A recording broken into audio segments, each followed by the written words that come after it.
Coffee খেতে ভালোবাসতেন। সেই ভালোবাসা যে একদিন তাকে ৩,০০০ গাছের বিশাল কফি বাগানের মালিক বানাবে তা হয়তো নিজেও ভাবেননি। স্বামীর মৃত্যুর পর সংসারের হাল ধরে মানুষের তাচ্ছিল্য, অবজ্ঞা আর অবহেলা উপেক্ষা করে তিলে তিলে গড়ে তুলেছেন এই বাগান। হয়ে উঠেছেন সফল উদ্যোক্তা। আমি কফি পছন্দ করি, ওই জন্য আমাকে বলেছে, আম্মু তুমি তো কফি খাও, তা আমরা আমাদের যে পরিত্যক্ত জমিগুলো আছে ওগুলোতে কফি লাগিয়ে দিই। তখন কফি লাগাই। এগুলো দেখার পরে উপজেলা থেকে ছাড়রা আসে, জেলা থেকে ছাড়রা আসে, তখন আমাকে ওরা ১,০০০ চারা আমাকে দিছে, আমি পারবো। ওরা বলছে যে আপনি পারবেন, আপনি শৌখিন আছেন, আপনি সব কিছু করতে পারবেন। কিন্তু অনেক কষ্টকর করে আমি এই গাছগুলোকে ছোট যেমন ছেলে মানুষ করে ওরকম আমি গাছগুলোকেও আমি মানুষ করছি। এরকম আমি যে নারী একটা, আমার অসহায়, আমার স্বামী নাই, আমি যে 2 সন্তানকে মানুষ করলাম, আবার এই যে বাগান করলাম, এগুলো কষ্ট করা অনেক টাকা আমার ব্যয় হয়ে গেছে। আয়ের মুখ তো এখনও দেখতে পাই নাই, এখন একটু দেখতে পাচ্তেছি। আর আমি আমার যদি কেউ মানে সরকার থেকে যদি কেউ সাহায্য করতো আমাকে, তাহলে আমি আরও আমার জমি অনেক আছে, আমি সেখানেও কফি চাষ করতাম।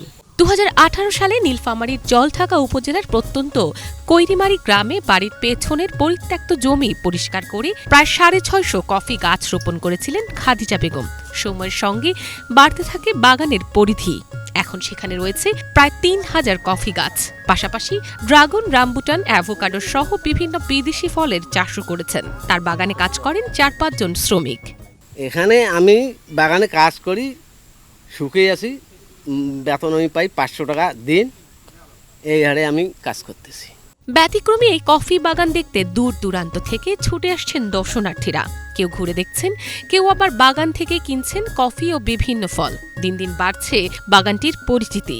রামবুটান, ড্রাগন ফল কিনতেও আসে অনেকে। আমি অনেক গর্বিত যে আমাদের গ্রামবাসী অনেক গর্বিত যে আমাদের গ্রামেই বিদেশি ফল চাষ হচ্ছে।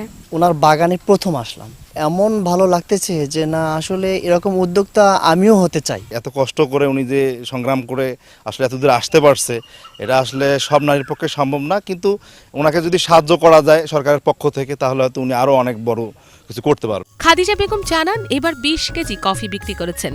তবে আধুনিক যন্ত্রপাতির অভাবে এখনও কষ্ট করে হাতে কফি প্রক্রিয়াজাত করতে হচ্ছে। সরকারি ঋণ ও প্রযুক্তিগত সহায়তা পেলে উৎপাদন বাড়ানোর পাশাপাশি আরও অনেক মানুষের কর্মসংস্থান তৈরি করা সম্ভব হবে। হারভেস্ট করার পরে এটা আমাদের পালকিন মেশিন আছে, পালকিন মেশিনে আমি এই আবরণটা ছড়াবো, লাল আবরণটা ছড়ার পরে আমি একটা নেটের মধ্যে শুকাই দেব। শুকার পরে আমার আরও একটা হলার মেশিন লাগতো, সেটা কিন্তু আমার নেই।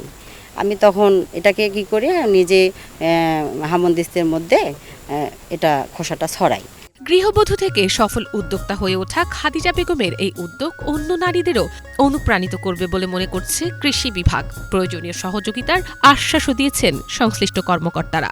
অপ্রচলিত কৃষিগুলোতে তিনি কাজ করে বেশ অনন্য একটা উদ্যোগ দৃষ্টান্ত স্থাপন করেছেন এবং সেগুলোর মাধ্যমে তিনি কিন্তু কৃষিতে লাভবানও হচ্ছেন।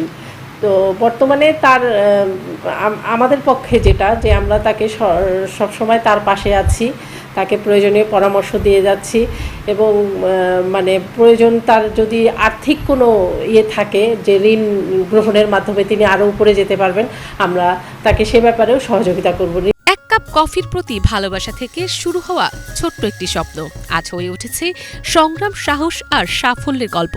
প্রয়োজন শুধু একটু পৃষ্ঠপোষকতা, তাহলেই খাদিজা বেগমের কফি বাগান শুধু তার জীবনই নয়, প্রত্যন্ত গ্রামের আরও অনেক নারী পুরুষের কর্মসংস্থানের নতুন দিগন্ত খুলে দিতে পারে। Bangla vision news desk.